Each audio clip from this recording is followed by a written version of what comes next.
Hey friends, there's another seemingly major RTS on the horizon. It's Age of Sigmar, Realms of Ruin. Just recently announced, it seems to be following in the footsteps of the Dawn of War series, except now it's in the Age of Sigmar setting rather than 40k. So far, 2 races were revealed.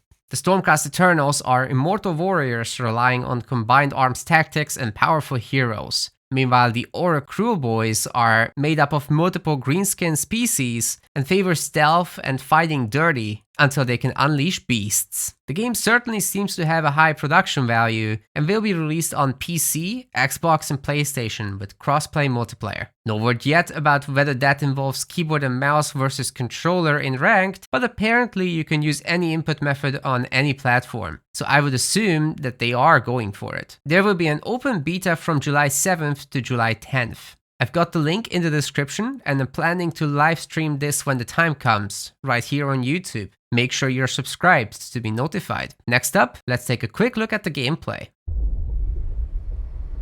Okay, so I'll be pausing here at key points whenever. There's a sense of death about this place, not just from the Oryx. Death comes for everyone. It's mostly a cinematic trailer, but there's gameplay in there.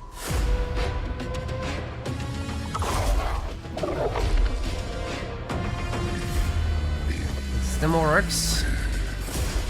Fortify our position. All right, let's pause right here. Let's analyze the interface a little bit. So we've got a minimap that is rotatable clearly, very much designed for controllers. So if you guys know like Halo Wars, then it kind of works like that. You've got all these capture points that are super obvious on the minimap as well. It's a capture-based mode. You capture these points and you'll be counting down those victory tickets. That's what the 999 stands for here at the top. Then we've got a population mechanic and I assume this is a dual resource economy, which hopefully is a tech resource and a basic resource.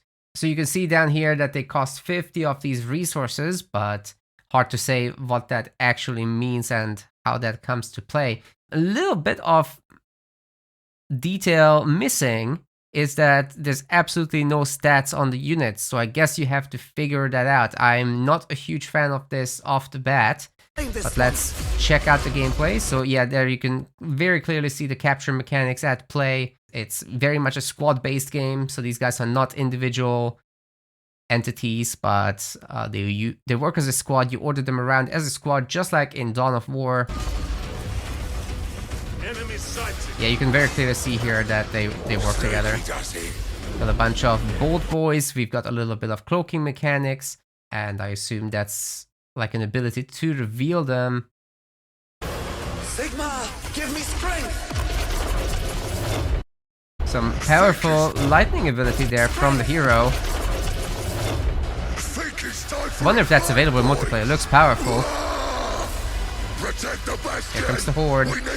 A little bit of base building on the capture point, so very much Dawn of War-esque again. You can kind of upgrade this, I suppose, and just keep building on the capture point. At least as far as I can tell, we can see the population count has grown, so whatever action it takes, whether it's upgrades, whether it's the actual buildings having to be further built up on the capture points, it could be any of those things. At least there's a timer, so you have something to ground yourself against in terms of the RTS gameplay. And you can clearly see here that the map has been, in fact, rotated, and this is played on a controller in this showcase.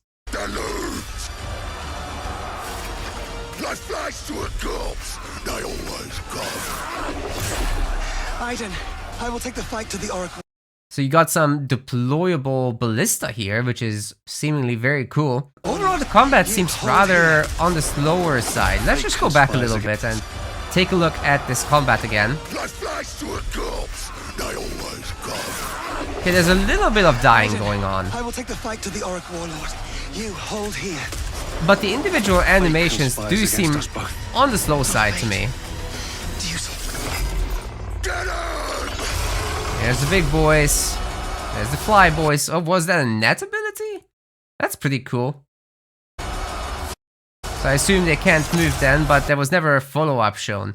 Okay, we've got a little bit of a UI. Launch a miasma in a straight line, damaging and slowing enemy ground squads for 5 seconds, creates a foul aura around the Merc Knob unit that reveals enemy squads and shields allied squads. That's a wordy description, man. But you can very quickly see here that there's like a cone shape telegraphing how your ability will actually be affecting everything. And we've got a dragon, of course, and off to the logo we go. Really not that much shown here in the trailer, but I'm sure there will be much more. And obviously, don't forget the open beta link is in the description. I'll be covering multiplayer for this, as I said, and I'll see you there in the beta, probably on the battlefield. So that's what we've been shown so far, but there's more coming. 2 launch races are yet to be revealed, and who knows what else. I'll aim to cover all things multiplayer. Feel free to join my Discord, where the crew will no doubt be jumping in on this. I'll see you in the next video.